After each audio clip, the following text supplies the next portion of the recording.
Afternoon. Got to go. Tony, Anna, Wayne, Ganilla, Henny. Thanks for your time this afternoon, guys. Start off, Tony, Anna and Wayne. Could I ask you to kindly join me up here for a second, please? Yes, yes, yes. There's no question, guys. Ganilla, Henny, I ask you to take some notes. There may or may not be a quiz later on. Tony, Anna, Wayne, you currently live in Charlestown, Jasmine and Waratah on this lovely map of our city, and it is a lovely city, isn't it, guys? May I ask you to provide the mode of transport and the route that you would travel from each of the destinations to where we are right here in PKF? Right now. Right now, so start from Jasmine. Where do you want to live? Oh, well, look, I'll live in Charleston. Okay, Charlestown. Ritzy suburbs. You'd, A43 basically, look at this. Yeah. Oh, and we're turning right turning that, and we are there. Yeah. It's Wayne, Jasmine. Well done. I'd run. You're going to run. Please take a pen. Well, just because I like the Yeah, two definitely. ones, so, Dotted line then when you're running. Funny. Yeah.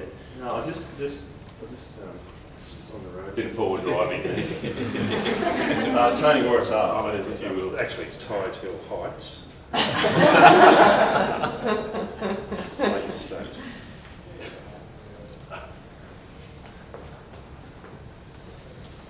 Thank you, guys. Please take a seat. Thanks very much. We're now going to show a short video without volume.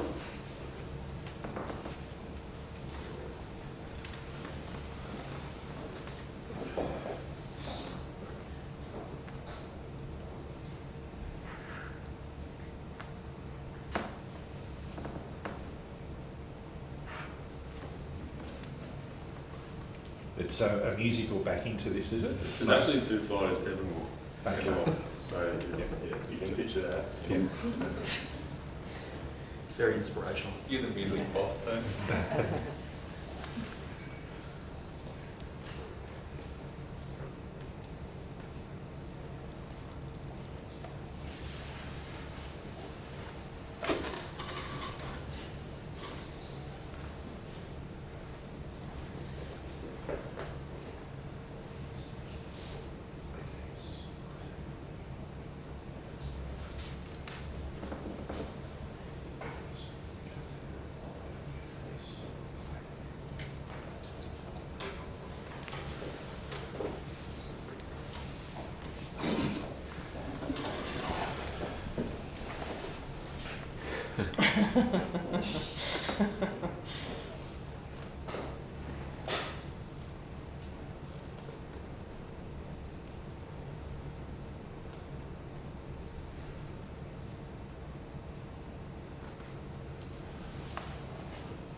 Team, just so you're not worried about that hiccup, we're just going to go and check with PKF's IT man, Guru, and what I've suggested is at the end of the presentation, after Q&A, we'll come back and play that again with your volume so you don't lose the impact of it. Yep. Is that okay? Great, thank you. Good. It's really up to you guys. The song is pretty good. So. Hiccup. So now we all know what hiccup is. Yeah. Yes? Okay. Hiccup. A minor disruption to a functioning and pre-existing network. Implemented to arrange a safer and more efficient flow of oxygen to the brain. Or, as our team normally like to refer to it, a winning solution to Newcastle's transport flow. We have a problem. Yes, whether you like to admit it or not, Newcastle is in the midst of one of the largest growth and development phases ever witnessed in the region. This is great news though, guys. We turn on the news, we look at Facebook, look at Instagram, we even look out the window. And yeah, we're becoming one of the most proud and vibrant parts of Australia, let alone the world. But wait, jump in your car and try and drive more than 1k down Hunter Street in less than 10 minutes. Don't need to be a V8 supercar driver to realise that Newcastle is congested. However, Newcastle's congestion in transport is a solution in disguise. HICCUP is a three-phase component to answer this congestion, introducing an integrated transport system. Let's face it, a system that deals with an already known and established transport network in the town, draws on existing infrastructure, provides a safer and more efficient network to travel.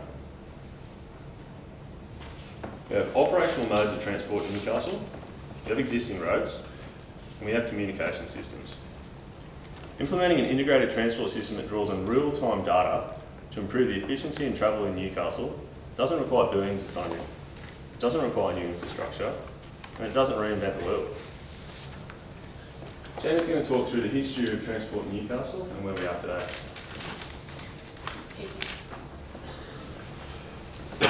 Hunter Street was previously the main employment and retail artery of the city. Businesses flourished along the entire length of Hunter and King Street, which is still evident today in Newcastle East by the considerable number of historic buildings such as Christchurch Cathedral, Fort Scratchley, the Ocean Baths, Customs House and the 1920s City Hall, just to name a few. And so Newcastle's transport system developed by focusing on delivering workers and shoppers to this stretch, first by trams and then by buses. My 90-year-old Pop has told me many stories of his pastimes in Newcastle, where he would catch the bus from his home in Mount Hutton into town to the Palais Royal, where regular dances were held on a Tuesday and Saturday night, and the place where he first laid eyes on my late nan. It was rare to have a family car at the time, and buses were also irregular, so it was an all-day or night outing to make the most of the journey into the central buzzing hub of Newcastle. Due to the closure of BHP and other heavy manufacturing sites in the late 1990s, and Newcastle's expansion further west as our population grew, shopping centres such as Kotara Fair and Charlestown Square followed the population growth, and so too therefore did employment hubs. In Pop's day, when all entertainment and work was centralised in Newcastle East, the transport system did its job. But as Newcastle has become a more decentralised city, we now require transport to multiple hubs stretching across the Hunter region. Newcastle and the Hunter region has a lot to offer with our rural, coastal and city lifestyle choices. I personally live in the small coastal town of Blacksmiths, whilst work in the city and enjoy the social aspects it has to offer. The Hunter region is also a great education, innovation and employment hub. The University of Newcastle is ranked amongst the top universities of the country and globally, which makes it an attractive area for national and international skilled workers and students.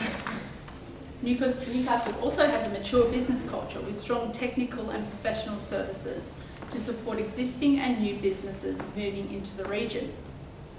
It also boasts leading medical and research facilities such as John Hunter Hospital and the Hunter Medical Research Institute.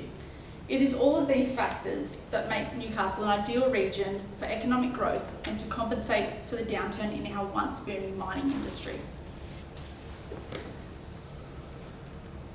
Newcastle's transport infrastructure currently supports rail, bus, ferry, aeroplane, cycling and walking modes and the impending light rail construction.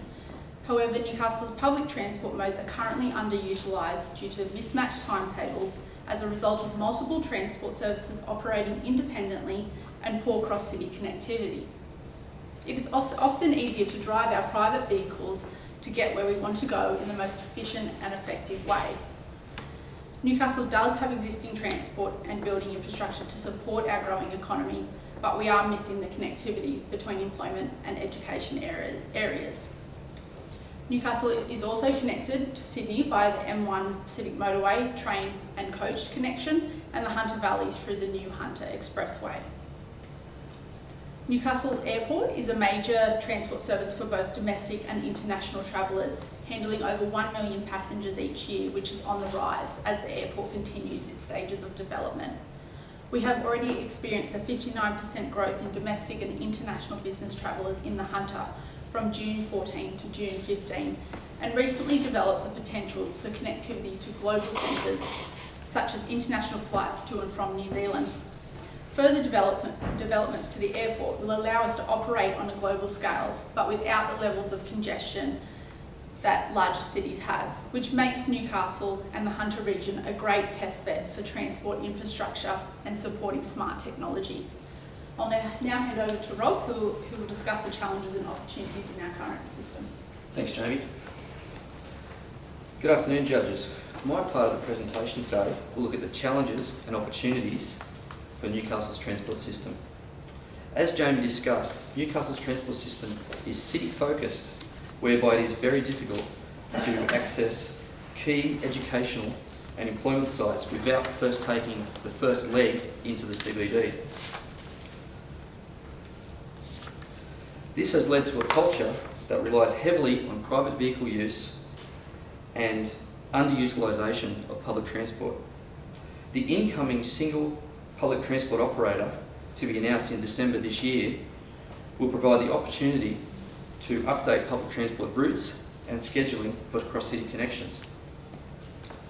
Secondly, projected population growth of around 30% over the next 15 years, particularly in the Maitland and Cameron Park areas, will place more road users on already congested roads.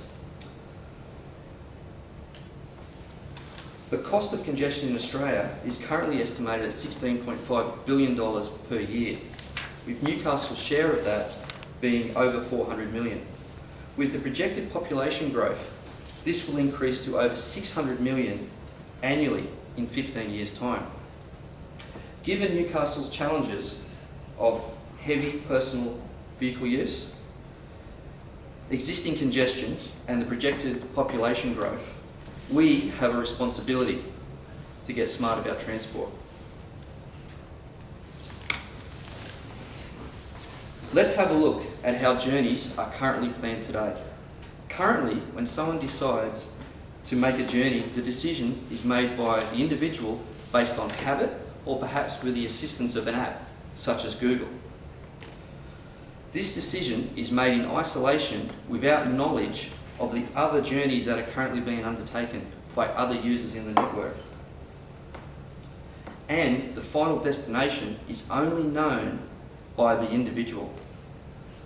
Let's skip forward to the future with autonomous vehicles, where instantaneous decisions such as changing lanes, merging, and collision avoidance will be handled by the vehicle.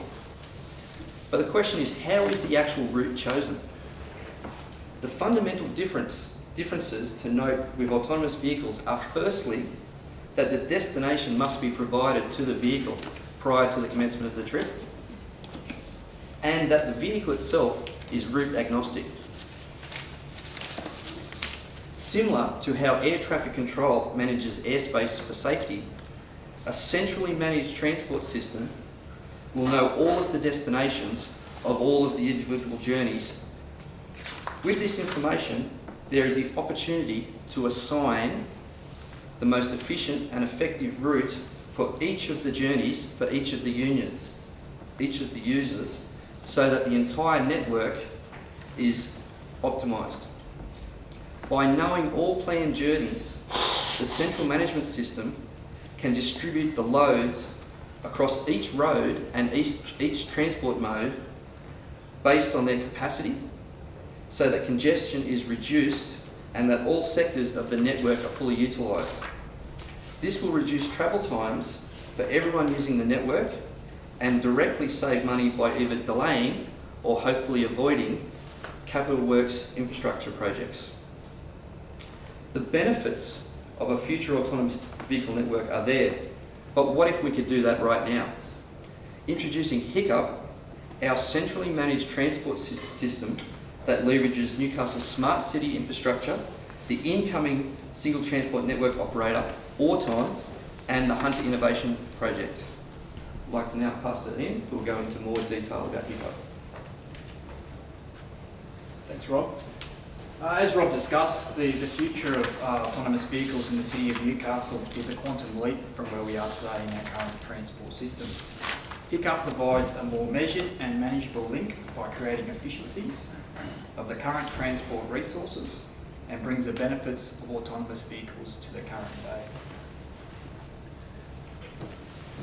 Hiccup is a centrally managed real-time transport management system that leverages smart city inputs from connected vehicles and devices. The Hiccup system is broken into 3 key functional pieces that are the user interface, the management system, and the data capture. The user interface allows the user to view real-time data, including timetables, current locations of transport modes, and levels of congestion within the network. Hiccup then assigns optimal routes to the user in real time, taking into account these routes and destinations of all other journeys and users within the network. The management system consists of 3 key functions. The first is to analyse the data from each user within the network from the smartphone application. The second is to calculate the fastest possible route based upon current congestion, route management, and optimal route dispersal. And the third is the collection of this data on an ongoing basis to continually improve this system and streamline journey times. I'll now pass the baton on to Matt, who will provide an overview of the data collection part of Hiccup. Thank you, Ian. Hiccup relies on the real-time data capture of live multimodal transportation systems. There are many data collection methods currently in use today, many are being implemented by the Hunter Innovation Project itself. As standalone systems, each data collection method performs better in certain aspects. However, by utilising multiple collection methods, Hiccup will acquire a more accurate set of data and minimise the data collection cost itself.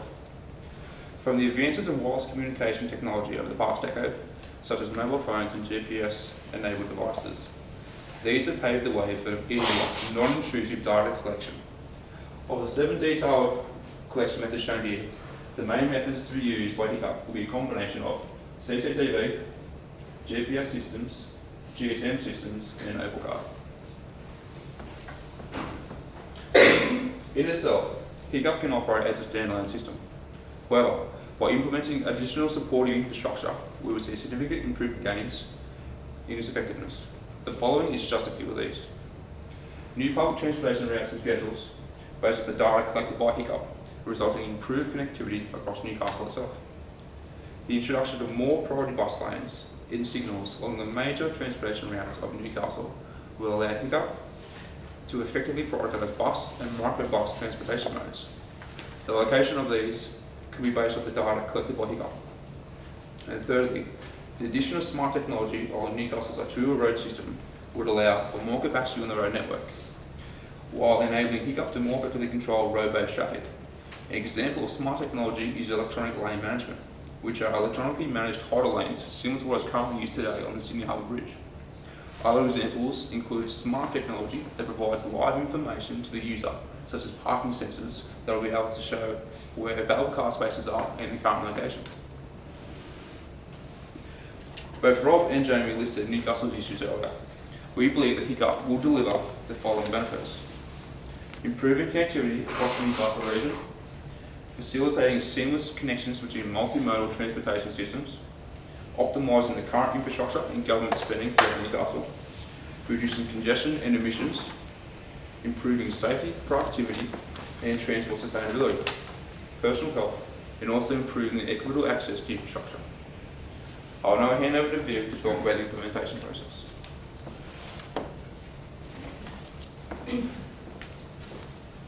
We've identified that the most crucial aspect of the success of Hiccup to take it from a concept into reality is an independent body that would oversee its development and implementation. This body would have its own board, but it would report directly to Transport for New South Wales. Now, we've given it a very creative and original name, Hiccup Delivery Authority.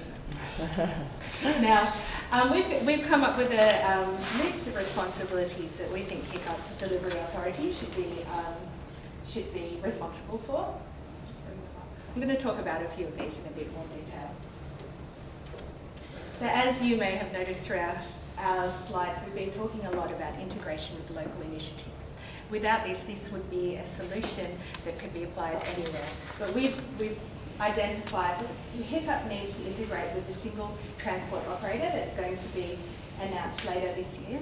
Also, the smart the smart solutions that are going to be provided as part of the Hunter Innovation Project, and also the Agile Urban Transport Open Network, which is a trial of driverless vehicles in the Newcastle region. Now, I'd also like to include that HICCUP needs to complement future development that's been detailed in the Hunter Regional Plan that was issued earlier this month. Now, another responsibility of HICCUP is consultation and partnership. HDA needs to consider transport use and demand in the Newcastle region. So for this reason, we've included the Roads and Maritime Services, New South Wales Trains, and Transport for New South Wales. But partnership with key stakeholders and decision makers for transport infrastructure planning is also really important. So we've also included the different local councils in our area. Now, other privately owned transport bodies such as Newcastle Taxis and Newcastle Airport have also been included because we believe that they should also be consulted with. And last but not least, the end users of this system also need to be meaningfully consulted with through the process. And that includes local community groups, commuters, and also tourists. I've had this thought occasionally when I used to live in Sydney. So people will often switch from car use when it gets too hard. So the negative consequences, like it's just too busy, takes me too long to get from one place to another, urban sprawl, and also the cost of car ownership being too much. Now, if we were to wait for that situation, that would be pretty detrimental for Newcastle. And so we think that a key responsibility of the HDA is to use positive drivers to encourage a shift in travel behaviours away from private car ownership towards public transport. I'm now going to hand over to Jamie, who's going to talk about funding and financing.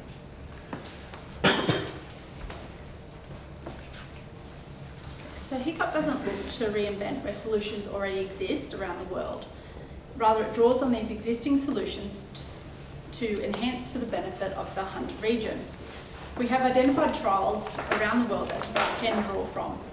As Matt discussed earlier, it is envisaged that the main data collection devices required for HICCUP would be from CCTV, Opal Card, GPS and GSM, which have been trialled and proven in India and other Asian countries.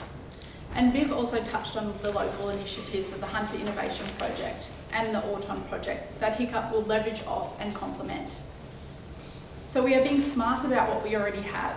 We have joined the best of Asia, Europe and America's proven trials to make a quantum shift to the transport in the Hunter.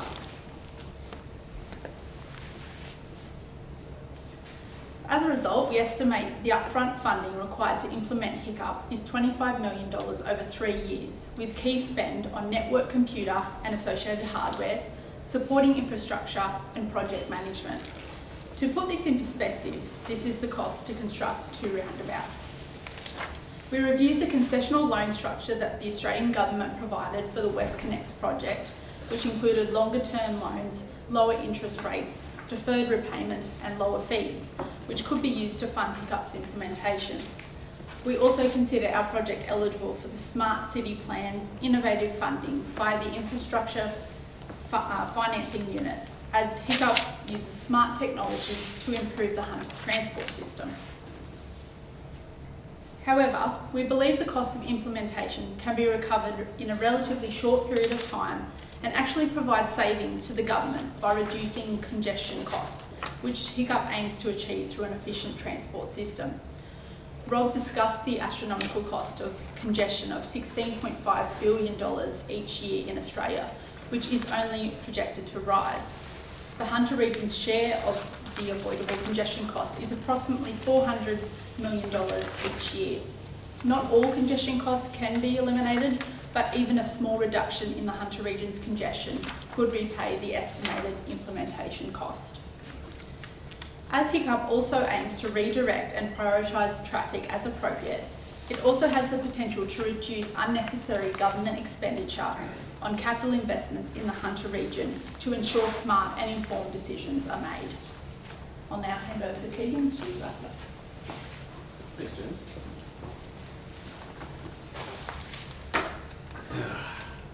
Vanilla, Annie, quiz time. For part of the quiz, can I invite you to come on a bit of a hiccup journey with me up at the table? Oh, it's a hard job.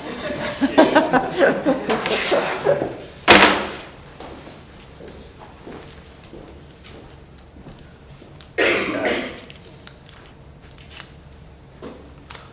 Pretty quiz. Basically, need to do is without hurting yourself on the pins. Can we just hold that up? You passed. Well done. Okay. Anna. Hiccup, and with your route, Hiccup would promote a bus service just to relieve the congestion on that main road. We've spoken about bus lines, we've spoken about bus routes and then bus lights. However, it can also redirect you along a number of possible different routes. If we have a look here, Glebe Road, National Park Street. It's just relieving congestion on that main road, still using vehicles. Tony, also a bus route. However, in addition, we can reroute you, Crowders, Turton, and that also alleviates all the congestion on the main arterial roads. And Wayne, well, plenty of options here. But, Sidewalk.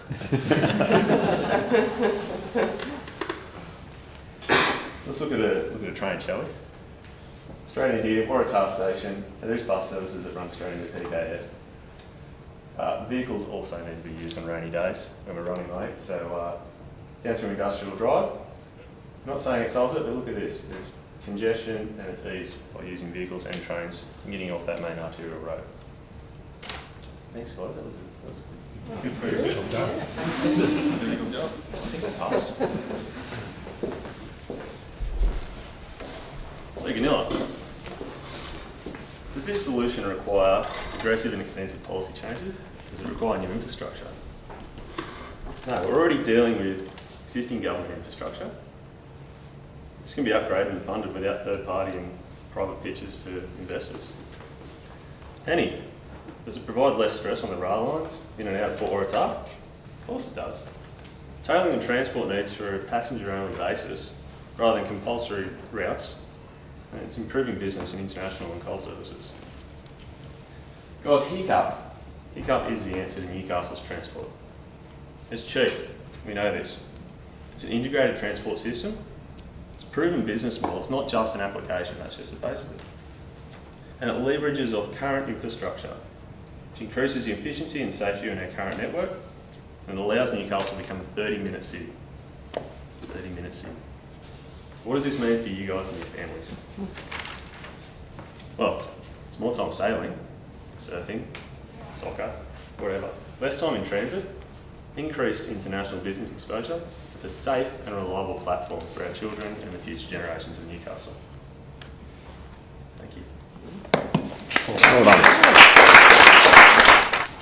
done. So thanks, that was pretty dynamic, and I look forward to seeing the presentation get polished. So you've got I'm that convinced, I've gone straight to the financials. So you've got a recommended install here of about 25 mil up front to get going. You think there's some funding opportunity within that. And you mentioned public partnerships. How do you think the investor gets any return on their investment?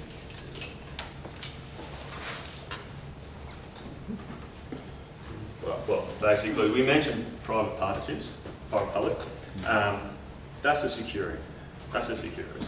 At the end of the day, it's existing government infrastructure, and a lot of this funding, a certain percent of 25 million of what we have in Newcastle already financed, there's not going to be a lot of public investment needed here, private investment needed. So that's our security blanket to get in the PPP.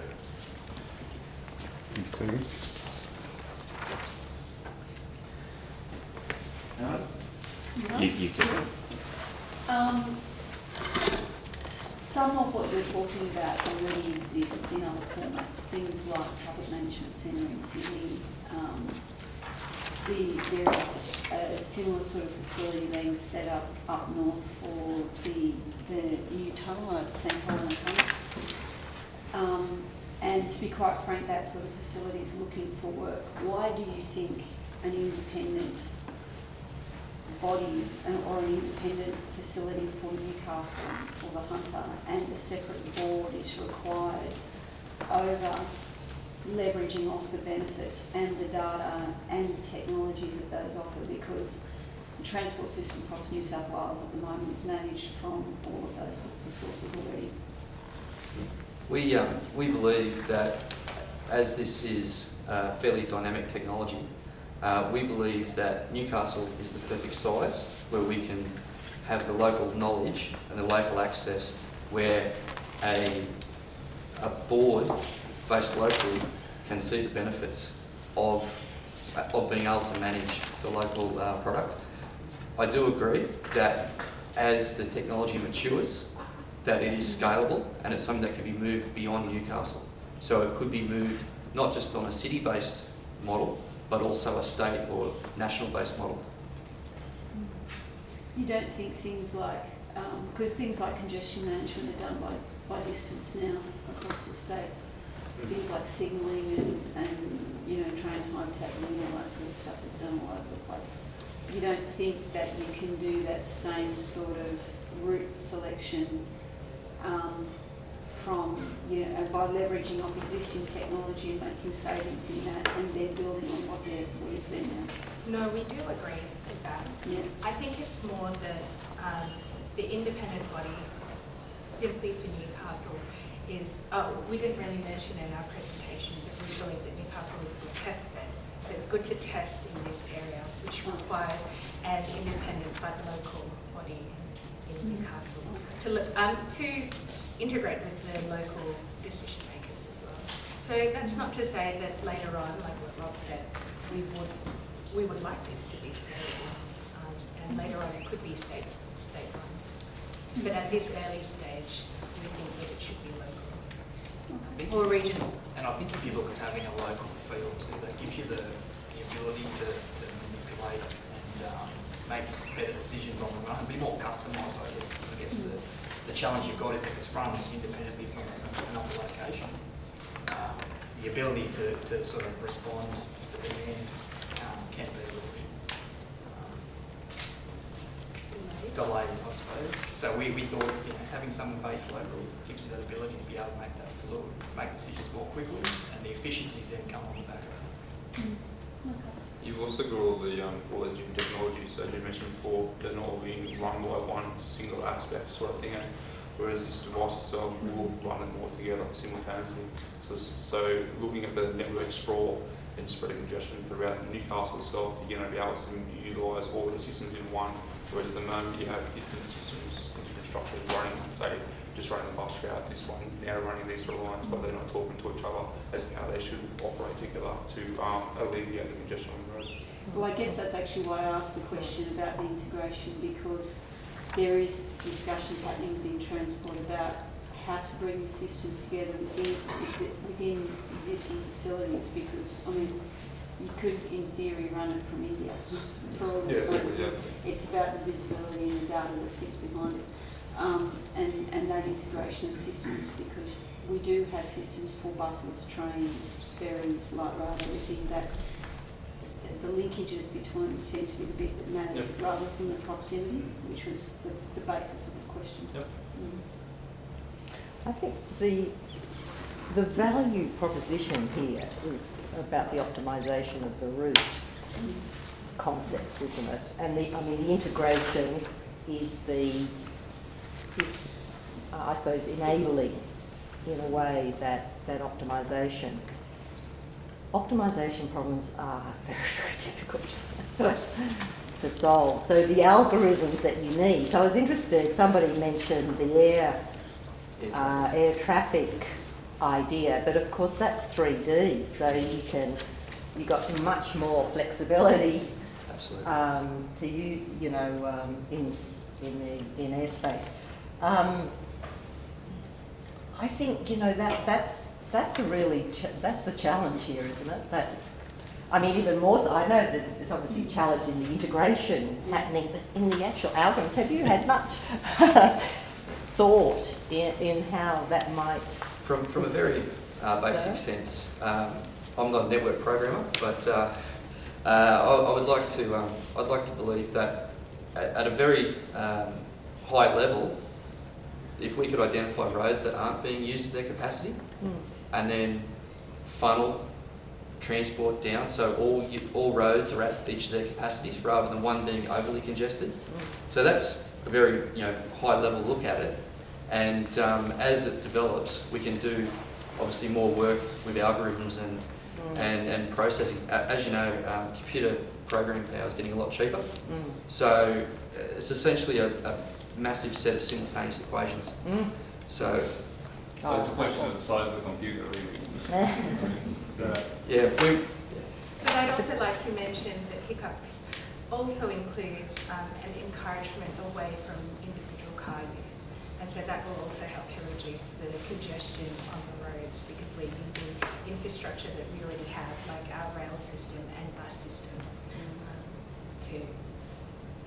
to move people around. And have you thought much about integrating cycleways, Uber, walking, to optimise the route? I mean, we're making it a lot more complex again, but...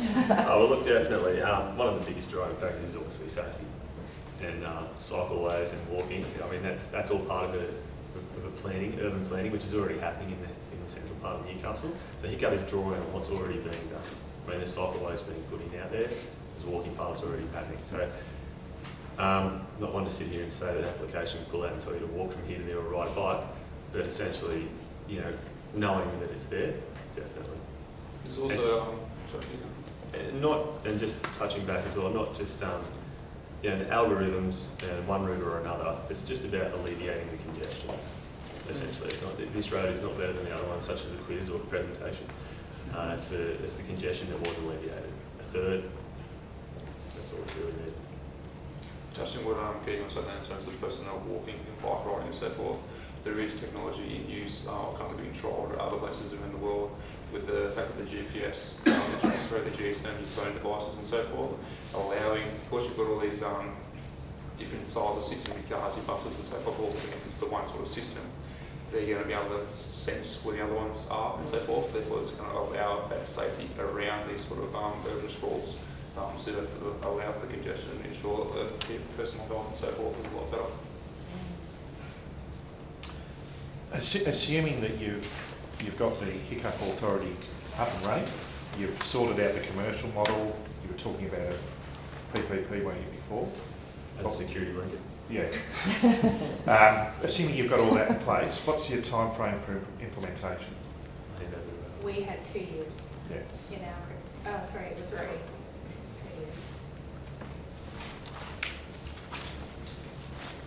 I just want to clarify, just for the journalist question, just for my understanding as much as anything else, as I understand it, the difference between what you're proposing and what we have in congestion management at the moment is that at the moment, when I get in my car or whether I get on the train, the bus, or whatever, I am relying on somebody managing the congestion, but it's not information that I have at my disposal, so I can't make a choice based on it. You're proposing that I somehow have access to that information so that I can make that choice. On a small scale. Or you encourage me to be making a certain choice. Yes.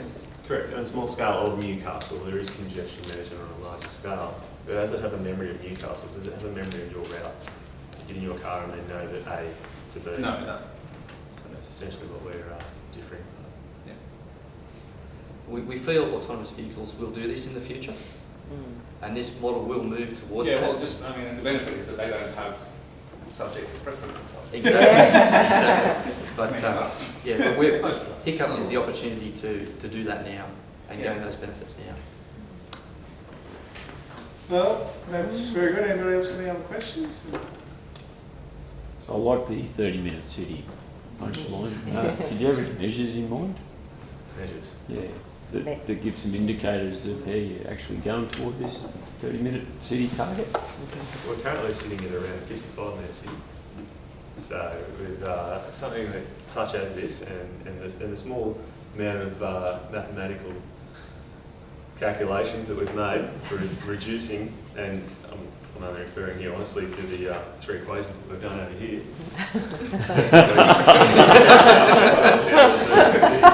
triangulated You, data you, set. you were part of the R&D. There's a tax money there. I think to that point, Wayne, I think the data capture part of Hiccup is probably where you can measure that.